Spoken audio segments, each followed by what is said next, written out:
My name is Nitin, and I head Amity Institute of Training and Development.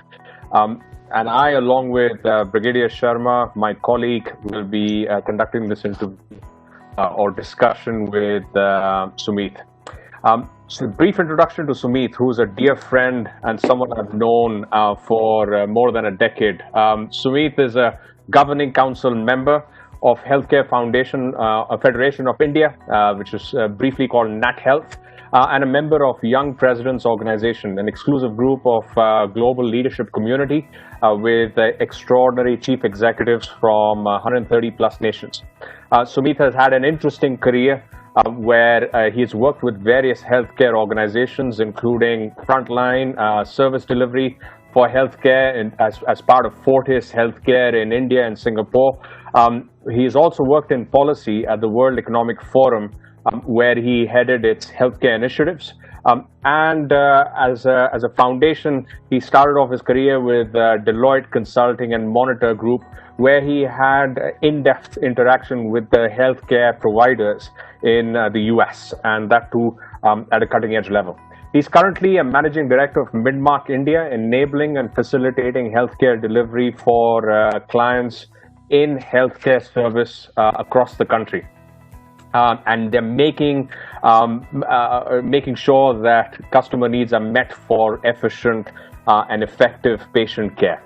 Sumeet has also been recognized by the Asian American Business Development Center as amongst the top or outstanding 50 Asian Americans in business. So welcome, Sumeet. I'm so very glad that we could have this conversation with you today. Thank you, Nitin. It's a pleasure to be part of the conversation, and I appreciate the opportunity given to me by Amity as well. Pleasure is all ours. And the context of this conversation is Amity Institute of Training and Development looks at supporting individuals, team managers, as well as people leaders in meeting their productivity challenge. So we are talking about productivity. Nothing has impacted productivity so much in the last few months as COVID has. Sumeet, we are looking at 26 to 27 million cases across the world, more than or nearly 900,000 deaths, which is a huge tragedy. And in India, we are facing our own onslaught of cases with a large number of active cases as well. What's your reading on these huge numbers? Has the healthcare industry risen to the challenge? What do you think? So, Nitin, just talking about numbers, we'll start with India. Out of the 26 million or so cases which are globally there, today India is at about 4 million. It's about to touch 4 million as of today. It will be number 2 as a nation in the list of countries which are impacted by this pandemic. And if you look, I think, just to answer that question, that India has definitely risen to the challenge of COVID-19. If you look at our frontline workers, whether it be the doctors, whether it be nurses, paramedic staff, they've all put in their best effort to contain this pandemic. If you look from a policy standpoint, the government has also very quickly realized that this would spread, and bought some time early on by having and imposing the first lockdown, and then followed by 2 or 3 more lockdowns, which happened. So. And I also want to recognize here that a lot has been done by not only the healthcare community, but if you look at the policymakers, which is the government, if you look at the supply chain, which is there, when it comes to delivering healthcare, it's important to have a good supply chain and have the ability to mobilize stuff, which includes ventilators and hospital equipment and medical furniture, and even personnel. So India has done a fantastic job. Now, if you look at just the numbers, we're talking about 4 million cases in India, and the number of deaths are standing at about 65,000 as of today. So if you look at the rate, the death rate or mortality rate from COVID-19 stands at about 1.77%, which is actually half of what it is at a global level. So if you see globally, the mortality rate would be over 3%. So again, that just showcases that India has really risen up to the challenge. And if you look at the way we have ramped up, there are a couple of things that has happened. If you see, there was only one lab which was accredited by ICMR to take on COVID testing when we had our first lockdown, and today there are over 70 labs in the country which are able to conduct those tests. Then when we look at PPE equipment, I remember Prime Minister Modi touched upon it as well from the Red Fort on 15th August, that PPE equipment in every area, if you think about it, from gloves to masks to just gowns, we have so many factories that are able to produce it. And when we started with the pandemic or the onslaught of it, we had very little access to PPE. So from that perspective, again, India has done fantastic, and so has the ancillary industries which support healthcare.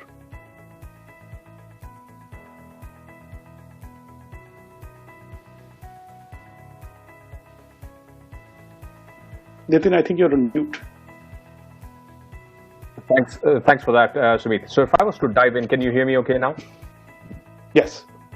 If I was to dive in on what's going well, you talked about innovation, you talked about the front line and the healthcare services, the whole healthcare services setup stepping up to the challenge. Are those the two things that you would recognize as going well, or is there a third?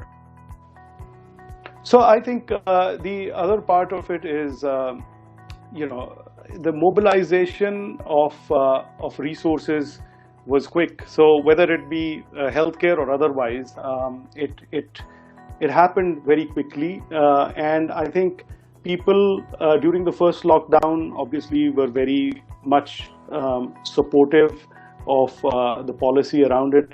And then eventually, obviously, things wear out. And I think a lot of people are now understanding that there is a good reason why one should wear masks when in public and try to avoid social contact and maintain social distancing. So I think that has also helped quite a bit, is the awareness of this disease.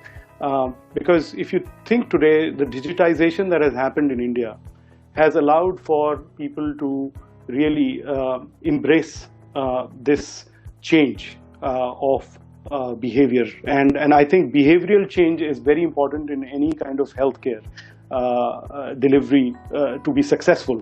And I think by having the channels of technology, we were able to spread the message faster, and I think compliance by people has helped.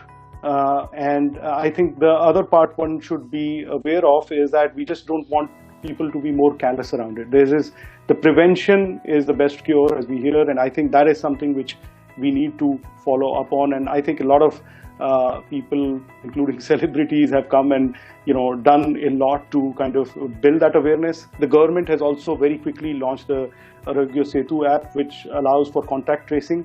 And I think just recently Google and Apple have also just announced this week that contact tracing would be something they will do together as technology companies. So I think there is that technology element which has also played a big role in preventing the spread and really rising up to the challenge. And as we were starting this conversation, waiting for this conversation to start, we asked a poll question. So I'll share the responses with you. I think those responses are visible to me. Do you think India's healthcare system has risen to the challenge? Majority of us actually said yes, and some people said no. So for the cynics amongst us, what could have been done better? What's not gone that well as it should? See, I think that when you think of the pandemic and specifically COVID here, there was no playbook. There is, everyone around the world was taken by surprise. Yes, there were some early indications from China that there is a disease of this sort, but everyone again thought that it's like Ebola or SARS or something on those lines, which allows for you to see that eradicated very quickly or contained in that region. But epidemiologists very quickly realize that this is something which is not going to be contained with the travel and movement. And I think if we look at it today, even the WHO declared it as only as a pandemic in late February, right? So again, many governments were grappling with the situation, and if you look at it with no playbook in hand, right, you really have to do a dipstick approach in terms of responding. And you can be, and many times, the cynics amongst us will think that, we were really reactive. Yes, we have to be reactive at times because without a playbook, you will be reactive. And if you had a playbook, you could be responsive, right, to something like this. So, but if you just look at the pure statistics, let me indulge you in some numbers out here. The number of people who die in India is about 11 million people die in India annually. And in that, 60% die of what they call NCDs, or non-communicable diseases, and about 40% are communicable disease deaths, right? And if you look at that, about 3.7 million, about 30%, 35% of the people who are dying of cardiac diseases. About, I would say, 1 million are dying of cancer. Then about 200,000 are going to be dying because of liver-related ailments. Another 1.5 lakhs, or about 0.15 million, will die of road accidents. So if you look at COVID, and you look at over the last 8 months since COVID has been prevalent in India, we have only had about 65,000 deaths, right? I mean, so if you put that in perspective, in the larger perspective, the number of COVID deaths is minimal, right? And what I fear is that we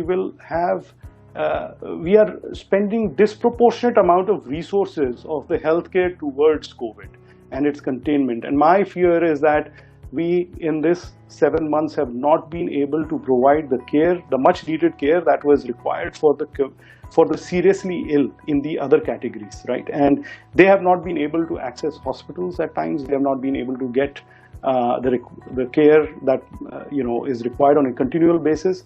So I think that is where we see a disproportionate amount going, and more attention going to COVID, and the stigma around it is creating that. But I think that's where healthcare has to do the next phase of responding to this challenge. Will require us to actually look at the sick who have been ignored during these 6 months.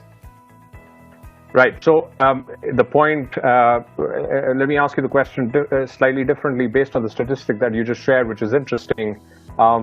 Do you think we should not be worrying about COVID and going about business as usual because we have bigger diseases to worry about?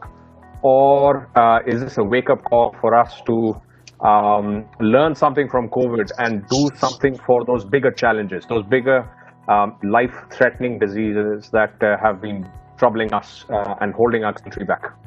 Which perspective are you taking here? So, Nitin, I believe that this pandemic and COVID-19 is a wake-up call for the healthcare industry, and globally, and also in India. I also think that we cannot ignore it. I think what I was just by stating the numbers, I was just saying that it's minuscule as compared to the disease burden in India, right? So if you think about it, again, let me indulge you in some numbers here. But we are 17% of the world's population, and we have 20% of the disease burden in India sitting out here. So it's disproportionate anyways to start with. And now, if you think about it, our spend on in the global healthcare, which is about $12 trillion, we are spending somewhere over $100 billion in healthcare annually. And if you think it's only 0.8% of global healthcare spend, with 20% of the disease burden and 17% of the world population. Now, even if I was to adjust that with PPP, purchasing power parity, because we are talking about US dollars, even then it will remain minuscule. And I think that's what we need to fix. So if we come to where the problem is, I think it's a wake-up call to say that, are we spending enough on healthcare? Is it an area which needs to come into focus. And has the spend been adequate over the years? I definitely think not. So we really need to look at this in a more focused approach and really think of a pathway of how to get into even universal coverage, which we are talking about, right? How do we do that? Without funding, we are not going to go anywhere. I'm with you. So we're going to run this as a panel. I'll invite Brigadier Sharma, my colleague, to step in at this moment. Thank you very much, Sumit, Nitin. Mr. Sumit, you mentioned in the answer to the last question in passing about many important surgeries, elective surgeries and other activities could not take place. Now, this has resulted in a financial distress for the healthcare sector. Now, what do you think is the kind of impact of financial distress the healthcare sector has gone through, and what can be done to support healthcare sector now at this time? So, very good question, Brigadier Sharma, and thanks for asking that. But in this time, because of the stigma around COVID, a lot of people chose to remain at home and again, not go to the hospital. So we saw almost a 80 to 90% drop in OPDs, or the outpatient footfalls in hospitals, in private hospitals, and even in government hospitals for that matter. So if you think about it, during the first 2 or 3 lockdowns, people didn't end up going to the hospital. So obviously, for admissions in a hospital, they depend on the outpatient flow as well, because a lot of the outpatient consults will eventually result into an inpatient admission. So today, if we look at it, the financial situation of our hospitals is definitely burdened. The cash flows are under pressure, and I've heard in industry bodies that they're close to, some hospitals are even close to just going bankrupt because they're running out of cash very quickly. And if you think about it, a hospital has a lot of cost. The cost structures are very, very heavy, and it requires people to really work on thin margins. So while many people and the cynics will think that private hospitals are money-making machines, I just want to let you know that there's a lot of overhead costs and there's a lot of operational costs which make it very difficult for a hospital to even make a thin margin, and that's what is happening now. Now there is, with as time has passed, we have seen more and more footfalls happening in the OPDs, and people are a little bit more willing to go for elective procedures within the hospital. So that has helped. But I think, if we look at a country like United States and if we look at Europe, a lot has been done by the government in terms of funding the healthcare by doing some emergency funding. And unfortunately, in India, we have not seen that happen. So the backbone of Indian healthcare is the private sector. If you think about it, 4% of GDP gets spent on healthcare in India. 3% of it comes from the private sector, or private health sector contributes that 3%, and that's something which is getting compromised right now. And the government could step in and boost this spending on health services and making sure that private hospitals are able to deliver care. And also in the government hospitals, I think it has to take a holistic approach and really help both the private and the government sectors. The other part which is a little bit been difficult is that in certain cases, state governments have put a rate card on private sector hospitals to provide care for COVID and other ailments as well. So they have not consulted the private sector and really put a rate card which is at a fraction of what the cost of delivering care in these settings is. So obviously, if you're accessing high quality care, there's a cost to it. And unfortunately, I believe that the healthcare sector has been a soft target in that, because as health is a social subject and it is essential for human life, so is food, right? For example, and I want to ask, if we look at the food industry during the pandemic, obviously that was also important for sustaining human life. But were there any cost caps or capping in terms of pricing going on in the food industry? Did Parle-G have to put the price of biscuits at 2 rupees for their 10 rupee biscuit? Because that's exactly what happened in healthcare in the private sector. So that's the conundrum that we face right now. Yes, you certainly have a point there, Sumit, and I'm sure this point is being heard in the right places. Or there is another related question to COVID, and that's about some challenges that we have all faced in terms of diagnosis, testing, paucity of skilled workforce, infrastructure, among many other things. What are the innovative solutions that are on the horizon in India now that we can look forward to? So, Brigadier Sharma, I think, again, you're absolutely right. This was a wake-up call. But you know what is amazing about India is that it always rises to the challenge. So whatever problems are thrown to us, we somehow figure it out. And I think, that's happened in many industries. And I love the example of here the telecom industry, which has actually today connected so many Indians and done a grassroots level change in India. But more when I look at what should be there when it comes to paucity of labs and diagnostic equipment and other things, again, resources were mobilized very quickly. So as I said, from one lab to more than 70 labs today are able to do the tests. Again, factories are producing PPE. We were able to very quickly look at innovative ways of manufacturing ventilators and even providing for them from various parts of the world. But I think if we were to look into the future, I think technology will play a very big role, because surveillance systems, disease surveillance systems are going to become very, very important in the near future. So how do we leverage technology in a way where we are able to get to learn about spread of diseases which are happening? So at a community level, what are some of the interventions that we can make? And then at a city level or a town level, so can wearable devices create a cloud system or cloud gathering of data which will allow for crunching in the back end and say that, Mumbai has had flash floods, for example, and we are seeing, people's blood pressure rising, and we really need to look into this and kind of intervene out here. So this is just an example, but there are so many things that can be done in terms of technology. And again, technology can be leveraged for skills, right? Because again, India has a huge shortfall of doctors. We today require 200,000 more doctors, 400,000 more nurses, and 800,000 more paramedic staff. But how do you ration them?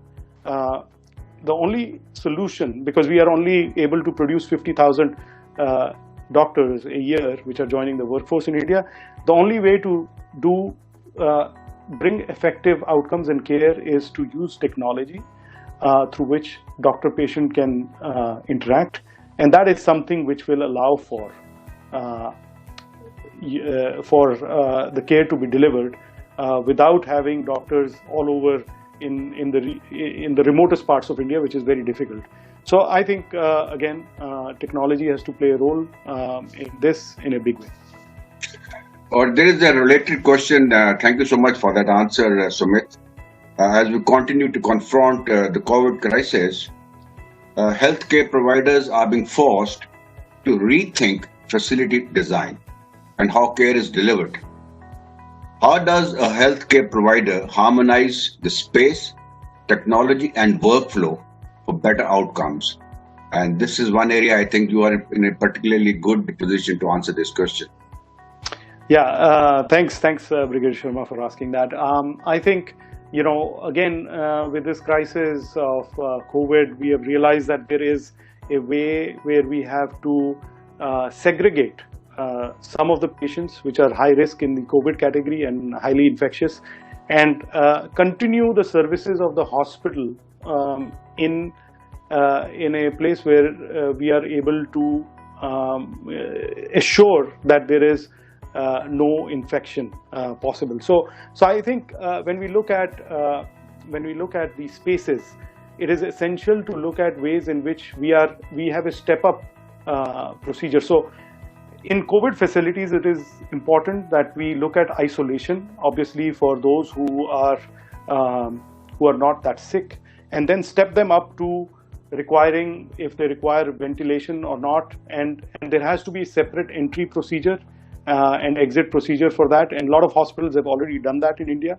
But we have to look at, again, bringing the cost down for certain pieces of furniture or of certain things which are there in the isolation facility, because those patients do not require that much medical, I would say, supervision. So we can look at ways in which we can have lower cost solutions for them, when it comes to furniture or other things.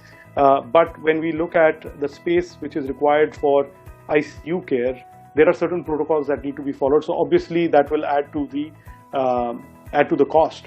But there is also, again, something called the RTLS, which is the real-time location services, which is something which our company Midmark does in the United States. We don't have that solution here in India, but that allows to track personnel within the hospital space and see what is their compliance. So have they where have they moved within the hospital? Where have they washed their hands? How many times have the nurses washed their hands? How many times a doctor has spent time in a room or moved around in a facility?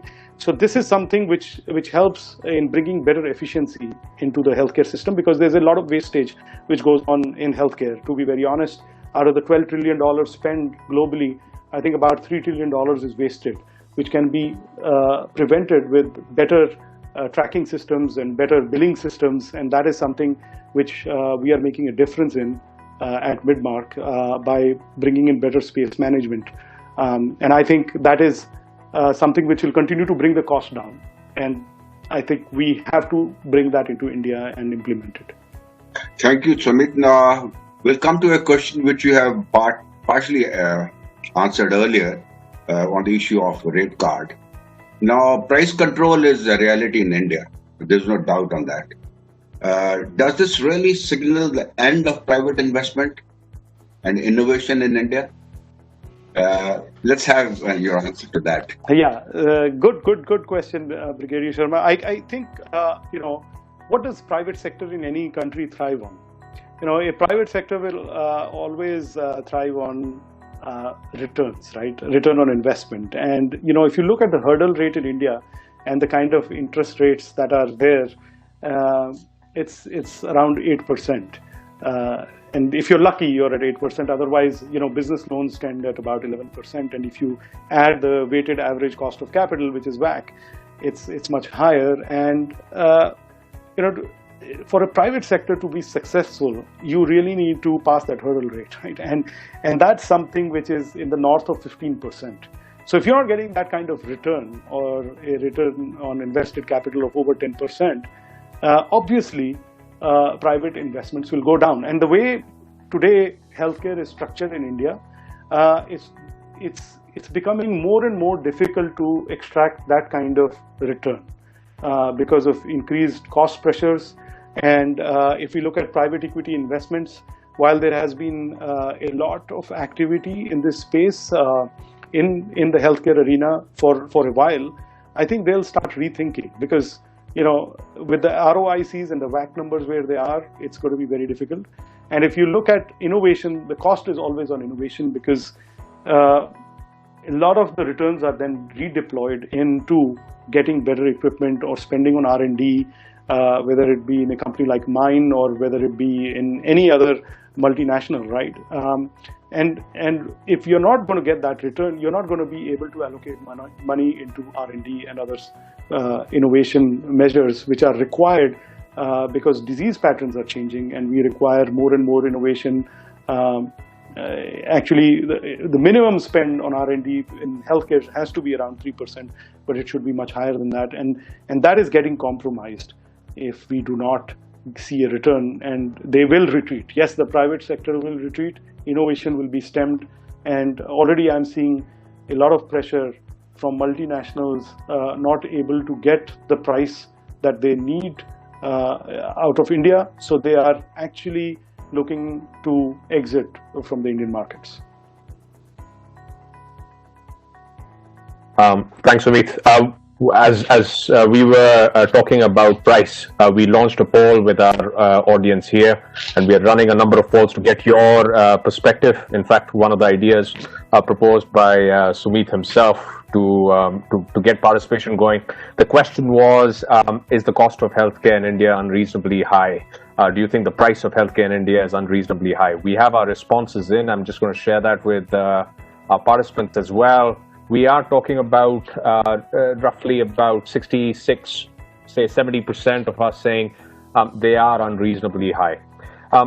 And from what I understood from what you've described so far, healthcare is standing up, meeting the COVID challenge. They're doing the best that they can, and we see that in the news. We see our colleagues, friends, sisters who are nurses, brothers who are in healthcare as well. They are driving to work, coming back, way after the sun sets down. So the people are up there performing. Yet the rest of the country, the patients themselves, have had numerous interactions with healthcare, and there is the sense that it is profit making. There is a sense that the margin is too high. There's a sense that the cost on the family wallet keeps going up unreasonably year after year. What would your response be for that kind of sense that some of us may have? So, Nitin, this is interesting because I know that there's a lot of cacophony around healthcare costs, and then there is also a lot of mistrust which has been created between the healthcare system and the patient, the end patient, and that has led to also many times violence, right? And I think the Supreme Court just passed a rule now that if you're going to be violent to anyone in the healthcare system while they're delivering care, you can be put behind bars. I mean, I'm just talking about just the amount of mistrust that you end up losing your temper and you start taking things in your own hand. Patients have done that, but nonetheless, I think when we start thinking about healthcare costs, now again, I'll indulge you in some numbers out there. If we go back to early 2000, right, and if you look at the cost of a CABG or a open heart surgery of sorts, the cost would have been in the private healthcare system, say about 300,000 rupees or 3 lakh rupees, right, is what they would have quoted you at that time. And you'd be surprised that today also, if you were to get that quote from a private health system, it would be about 300,000 to 400,000 rupees, right? If you were to look at inflation from then and now, you know how how much inflation has been in India. If that 300,000 procedures should have been maybe costing more than $1 million rupees, but actually it's only moved up maybe 20 to 25%, right? And otherwise it should have been maybe 300%. But what has led to that cost containment is the fact that there has been a lot of efficiency that has been brought into the healthcare system, right? We have been able to contain costs. We have been able to increase the number of procedures, which has again made it possible to pass those efficiencies to the patient. But the mistrust continues, right? And it's very sad to see that, because actually, if you were to go in and dig into the cost structures, you will realize that the price of healthcare delivery hasn't changed. Now, what has changed? I also want to acknowledge that the diagnostics have improved significantly, right, over the last 2 decades. So now your doctor will ask for more tests, right? And sometimes that's taken as a negative, because people say, hey, you know what, they're just prescribing more and more tests, and there's a cost to it because the technology has changed. I just had a back injury recently. I'm giving my own example. They asked me to do a lumbar spine MRI. I did that. I got some disc bulges which were there. But then my radiologist said that, you know what, I want you to also get a cervical spine MRI done, because I want to rule out something. I see something which I just want to rule out. Now there's a cost to that, right? And it's not cheap. An MRI is not cheap, and it's up to me now, right? Because the diagnostics have improved so much.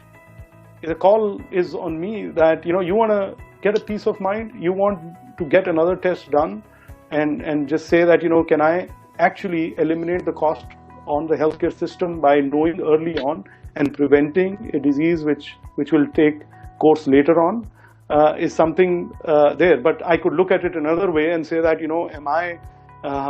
am I being asked, I'm over prescribed on the diagnostics part and it is costly. So then comes the mistrust, or look at it in a positive way and say, the diagnostics has improved and this could help me in the long run. So that's the kind of debate that has to be there. But overall, I can assure you that from a cost structure perspective, hospitals have looked at it in bringing about efficiency and have tried to pass it on to the patients. Yes, the other cost structure which is changing is the skills, right? So doctors and nurses and what we pay them obviously is increasing. The payments are increasing, but that's also required because we are just keeping them, at par with inflation, and that is necessary in any job that you do. So that's my take. I don't know if I fully answered the question. I don't know, you gave a perspective, and I think there is a perspective around inefficiencies or just R&D and improvement that we're talking about. And I'd like to continue the conversation. We've talked about COVID, we've talked about the perception of healthcare today. I just wanted to shift the conversation a little bit and start thinking about the future. So if you can help us peer into the future, the structure of healthcare today in India, as I understand it, is that it's largely services driven. We have 132 billion in services. We have pharma sitting at 55 billion, devices sitting at 11 billion, diagnostics, a smaller proportion, 3 to 4 billion, even though they've been in the news recently. And then we have the primary healthcare sitting at about 13 billion. So if for our participants, I lay the structure out, where are you going? You're going to the hospital, that's the largest part. You're getting diagnostics done, that's a small, minuscule part. And then you are, buying medicines to help with your cure. That's a reasonable, probably half the size of the healthcare industry. What do you see as the change in this structure over the next 5 to 10 years? Or what do you see as the overall trends that are the tailwinds that are going to drive the healthcare sector one way or the other? So I think, the government has realized that health is important, right? For having a productive nation, a healthy nation is important, and that is something which they're working on. And they have recently committed that they are going to increase the spend on health from 1% of GDP, which is the public expenditure of health, to 2.5%. And I think what you touched on, Nitin, is the crux of how a healthcare system can be successful, and that is primary healthcare, right? Primary healthcare in any successful health system has to be robust. If that is robust, it is not about healthcare, it is about health actually.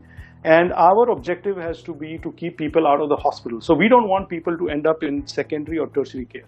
We want them to be sorted out at the primary care level. So something which the Delhi government did, for example, is the Mohalla clinics, which were started by Arvind Kejriwal. Very good way. The interventions are required, right, at that level, because your burden and the price of healthcare increases as soon as an admission in the hospital happens, right?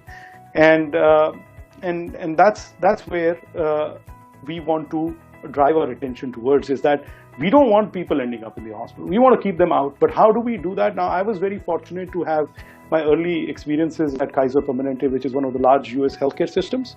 And they run their hospital system on something called population health management, right? Which is, in public health, it's studied widely. Population health management is to see that how do we create interventions to a large set of a population to keep them out of the healthcare system, right? And Kaiser has done that beautifully, because they had, I think, about 40 hospitals and 10 million members. 10 million members or people who are... Now, Kaiser is in a unique situation that they have both the insurance and they have the hospitals. So it is in their best interest to keep the insurance and hospital admissions balance, obviously because there's a cost to keeping anyone in the hospital, and it is paid by their own insurance, which they offer to the members. So, but 10 million members are managed through 40 hospitals. How beautiful is that, right? So can we leverage something like that? But how have they done that? They have done that through technology. They have looked at, they encourage all their members to have primary health care checks on a yearly basis, and they are able to just pick up the segments which are the highest risk. So any given population will have about 10% of the population which is at high risk because of maybe smoking, because of just their lifestyle, because of previous history of theirs. So how do I actually come and counsel them and keep them out of the hospital and educate them and create awareness? I think those are the things that Kaiser has done a fantastic job in focusing on. And I think that is something which India is just starting on through something like the Mohalla clinics, and the primary healthcare has to become robust. Now, the other thing which I have a suggestion is that in India, our health insurance, which is offered, never covers primary healthcare. Right? It only covers secondary and tertiary healthcare. So when you're in the hospital is only when your insurance gets activated. So there is a disconnect. There's a big disconnect from primary healthcare, and that is why because there is no incentive for the insurer to keep you out of the hospital here, right? When that incentive is built, or if they are taking charge of primary healthcare where they have to reimburse for primary healthcare, they themselves will become very intelligent to keep people out of the secondary and tertiary system. And that's something which I think India needs to change about how healthcare insurance is provided by the private sector, and even by, say, schemes like Ayushman Bharat, which the government has just started, because they also only cover secondary and tertiary healthcare. Why aren't they playing an important role in primary healthcare? I fail to understand. I'm with you. So you see a huge disconnect with the size of primary healthcare. We have some statistics that we've gathered as part of this exercise, where we look at India as two Indias, right? There's 37% of rural population. Only 37% of rural population have access to any health facilities. Only 2% of doctors in rural India. So that's 700 million of our fellow citizens. And that's one doctor in every 40,000 people. So the I wouldn't say primary healthcare system is broken. I think it's non-existent in a lot of India. So is that one trend you see, or a necessity you see picking up? It is definitely a necessity and needs to be addressed at war footing. We cannot afford to not have primary healthcare at the grassroots level or the last mile level, because this is really going to change how India will be in the next decade, right? India is a young, we always say that India is a young nation. We have the largest number of youngsters here, but think about it, in 10 years, they're also going to get older, diseases will change, and there's a huge onslaught of new things which are coming in from a disease standpoint. But the calling is now. We really need to step up, and we need to focus on spending more on healthcare. And health, I should say, not even healthcare. I should reframe, the word is health. And we need to look at ways in which we can bring about change and also contain cost, right? I think that's something which has to go hand in hand for a country like India. But right now, it's a minuscule spend. 1% is not adequate at all. And I think, just to give you another statistic, on preventive healthcare, which is primarily driven from the outpatient or from the primary healthcare standpoint, on preventive healthcare is an outcome of primary healthcare checks, right? Only 9.8% is spent annually on preventive healthcare. So, and if you look, the more successful health systems will spend about 25 to 30% of their resources on primary healthcare and on preventive healthcare, right? And that's something where India is lacking, again, big time. Great. So the other trend or necessity you're pointing out is health, which is so far the structure is healthcare dependent. Once I'm sick, how do I get well? but how do I avoid getting sick? And for that, the approach you're recommending is a community approach. Did I get that right? That's absolutely right. Community is essential, and then from a community standpoint, it and then goes to a town, city level, and then maybe at a district level. But the first level of intervention and accountability lies in a community, right? I mean, look at let me say that, what COVID has done. This is just amazing, right? Now, in my building, for example, where I live here in Mumbai, it's a community which decision, right? How many people can visit you? How many people will we let in to our building? Should there be a paper delivered? Should there be, milk delivery happen, or certain things like there are? So the community has taken accountability of healthcare, right? Look at how powerful that is, because everyone is now following those norms, and the community level, policy making has helped everyone, get better outcomes in terms of not having the infection spread, right? So this is what I'm talking about. This is where it happens. The change happens, and the behavior change happens at that level. We have to drive all the way to that community. And a classic example is what Dharavi did, right? I mean, some amazing recognition has come from the WHO on how we have contained the spread, because the awareness was increased, the testing was increased. So it's if you look at Dharavi from a Mumbai standpoint, it would be wrong, because that's a micro set of Mumbai, and it has its own challenges, its own problems, its own density. So we need to tackle it at that community level, not at a Mumbai level, right? And Mumbai cannot be tackled at a Maharashtra level. So that's why community is so important. I think you're hitting on an innovation platform here, which is how do we take the lessons from COVID and transfer that to those bigger issues of health, and how do we as a community become responsive to each other? I don't know if it'll reach a level when every time I order pizza, someone in my neighborhood is going to call me and say, hey, don't have that much cheese. But I think there is an idea here, and there is a lot that we can do to stop accepting cardiac issues, cancer as the new normal, and just challenge that as a community. So thanks for laying that out for us. Over to you, Brigadier Sharma. We're coming closer to the end of our discussion, so I'm going to combine 2-3 important issues, Sumit, which we want your comments on. We touched on the topic of insurance, and we touched on the topic of primary healthcare.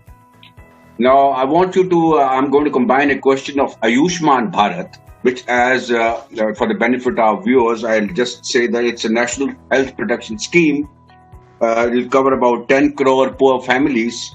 Each family gets a cover of 5 lakh rupees per year in secondary and tertiary care.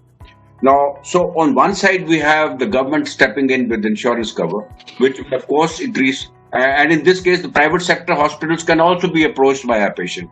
It doesn't have to go to government sector hospital only. And the other aspect is the low penetration of insurance, which is only hospitalization cover and no OPD cover.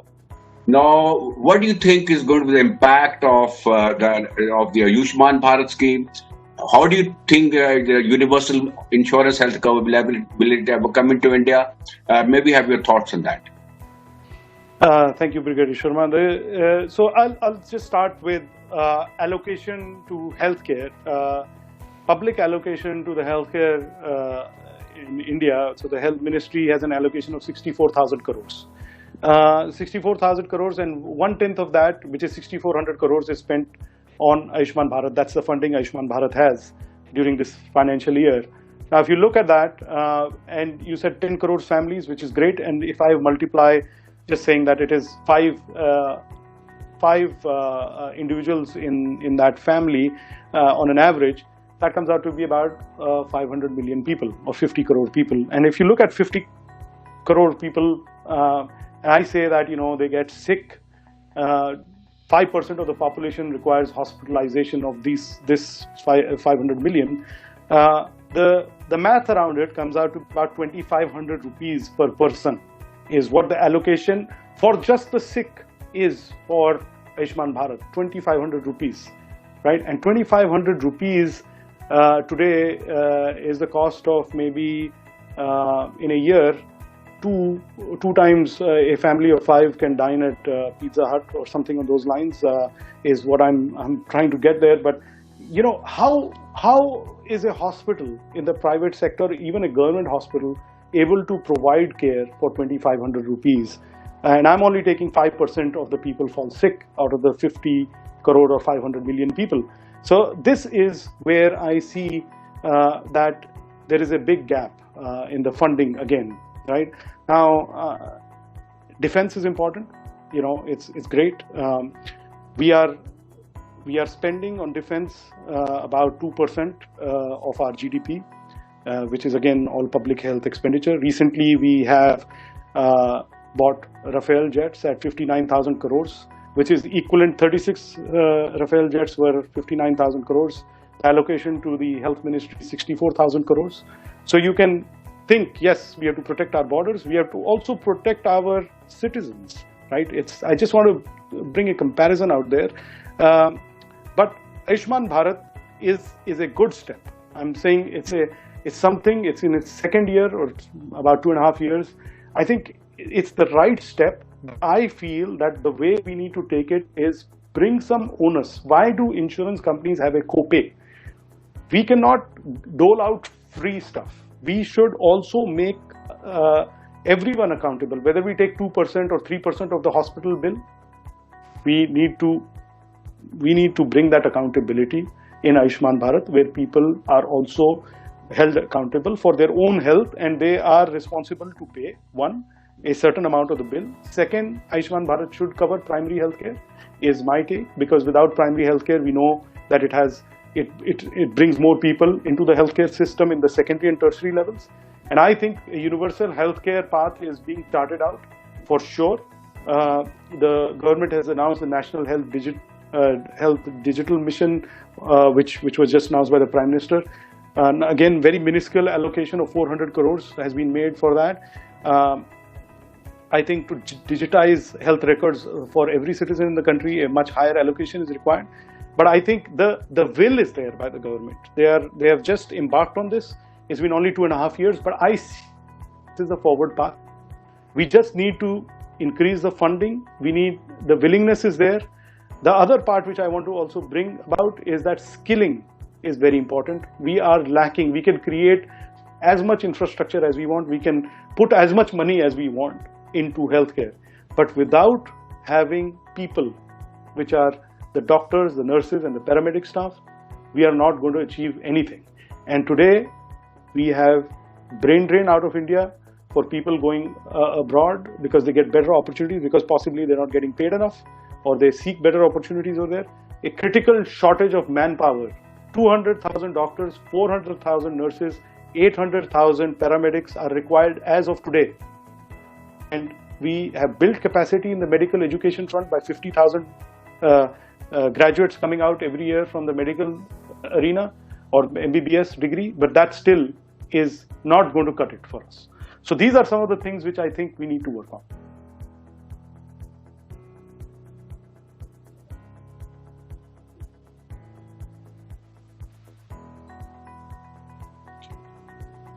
Thank you very much, Sumeet, for that answer. From my side, of course, we thank you very much for having come to our leadership studio and shared your thoughts with us. And we are very sure that we are in safe hands in the hands of Indian healthcare sector. Our future is bright, and I'm sure in the years to come, both with the public and private partnership, the healthcare sector in India will have a great future. Already, it is one of the bright sector of our country. Over to you, Dr. Nitin. Yeah, I'm gonna echo that. Thanks, Sumeet, as well as your NatHealth colleagues, those participants that are part of the healthcare sector that are standing in the front line and literally helping us survive. There's another war going on at the border, and I would argue an even bigger war going on in our communities and our society right now because of this issue. Can I just, at this moment, invite any questions that we may have from our participants as well? So I'll keep an eye on that. And one of the questions is from our participants who has been in the healthcare industry. What's your sense about the alternative treatments, whether it's Ayurvedic hospitals, naturopathy? Are these going to take off and contribute to health in the country? What do you think, Sumeet? I think, Nitin, that these treatments are definitely something which one cannot look at. I mean, allopathy cannot be looked in isolation, because naturopathy and other alternative therapies are essential. And many countries, actually many people come to India seeking that, right? Ayurveda is very popular for people traveling. So medical tourism, if you see, is there. A lot of people seeking care into India because, one, it is cheap, but also the fact that there is a holistic approach to healthcare here in India.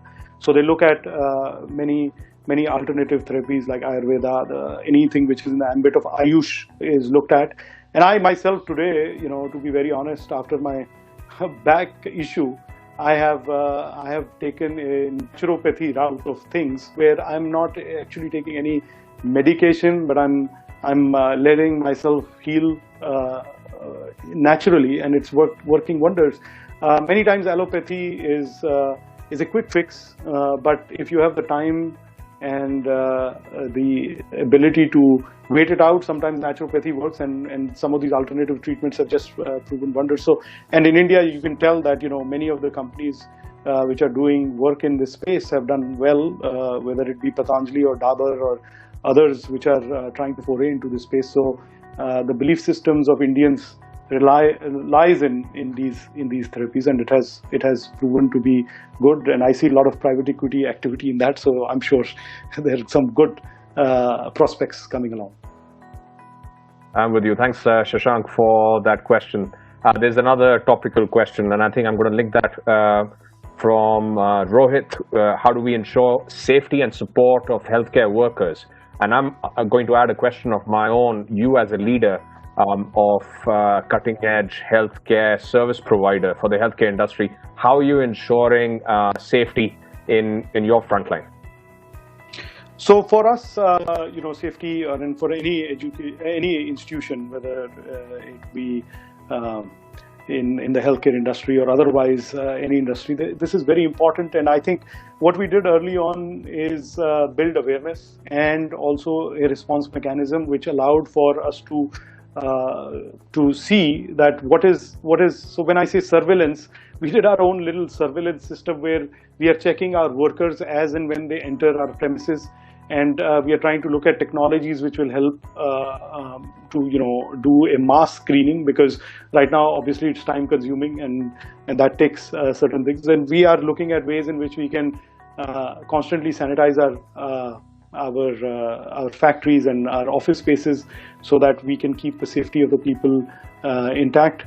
Obviously PPE plays a big role, but I think we have also asked that people voluntarily tell us that there is something which they're not feeling well, or they have come in contact with someone. And one thing is not to make them feel like there is anything that will be they will be penalized, because people feel like or there's that stigma around it. We need to remove that, and that's the approach that we have taken. So if you're supportive, we give them more time off. We say they want to come back. Actually, in our factory, the cases have been where people have fallen sick and they say that, we want to come back to work. And we say, you know what, you just take your time, just be at home, isolate yourself if need be, take the medicines or vitamins and minerals and whatever. But we give them time off. We do not hold them accountable during that time to come to work or even inform us. So those are things which have worked out well, I think, because everyone requires that emotive support. And I think that's, if you're able to provide that, I think that's half the battle won, right? I mean, that was what has helped us in a big way. And we do not say that, you need to take time off from your accumulated leaves and whatnot. And there's a lot of counseling that happens. So that's something which has worked out well. And I think that's the future for any company to be, or anywhere for it to be successful, is that emotive intelligence. I think that EI will play a big role in this. With you as a student of organization culture change, we are seeing that as well. The trust that is being built up in some companies, and you're a great example of that. That can transform company cultures beyond this pandemic and actually result in a better workplace. So thanks for that. There are two very interesting questions coming in. I'm just going to request you for another 2 minutes, Sumeet. I know Sure. we are out of time. Sarfaraz asks, so what are the suggestions for young entrepreneurs that wish to enter healthcare? So if there are 1 or 2 or 3 areas where I'm a young person, I have limited resources, but I have boundless energy, enthusiasm, and a will to contribute back to my society, what should be those platforms that a young entrepreneur should think about? So for that, I think, I always think about value-based healthcare, right? So value-based healthcare, defined beautifully by Harvard professor Michael Porter, is outcomes plus quality divided by cost, right? So my suggestion to any entrepreneur, young entrepreneur, students, is to really, really look at this equation, take it to heart. Outcomes plus quality divided by cost. Now, this can be not only in healthcare, you can take it to any industry. So our objective as an entrepreneur should be to continue to bring the cost down, because it is inversely proportional, which will boost value. So value is inversely proportional to cost, and it is directly proportional to quality and outcomes. So if you keep on looking at ways in which I can bring out better quality of care or better access to care, and continuously bring out better outcomes when delivering care, or doing anything which is related to the healthcare supply chain, for that matter, or the care supply chain, or the care continuum, I should say, that will be, so whether it be NetMeds, for example, which was just, I think Reliance is going to acquire, because it provides better access, it brings more convenience, right? And if it is really about outcomes, if we are thinking of quality, let's say that in both cases, quality and outcomes, if you look at AI's role in radiology, for example, analyzing radiology images, it does a better job. It's proven to do a better job than many radiologists, right? Because there could be fatigue and whatnot, but there's a 99% accuracy in analyzing radiology images by artificial intelligence. The computer can do that. And similarly, Watson initiative by IBM. So these are some of the things which are happening, which is really reducing costs and boosting that healthcare value equation. And I would urge every entrepreneur to look at it and see where they can contribute on this. A great model there. So, Sumeet, that leads me to just summarize. We talked about how the Indian healthcare industry is standing up to the challenge. You spoke about what's going well. You spoke about what are the trends in the future, and you listed out your urgent needs for the healthcare market, which need to be done at war footing, especially the resurgence or the rise back of the GP, the friendly neighborhood GP that sees you first. That's what you're emphasizing. You're talking about alternative therapies being seeing the future as well for us. And your message for entrepreneurs is think hard about outcome, think hard about quality, and think hard about lower costs if you want to contribute in this sector. Great. Any final thoughts that you'd like to leave our participants with, Sumeet? I think the only final thought that I want to leave everyone with is that let's take onus of our own health.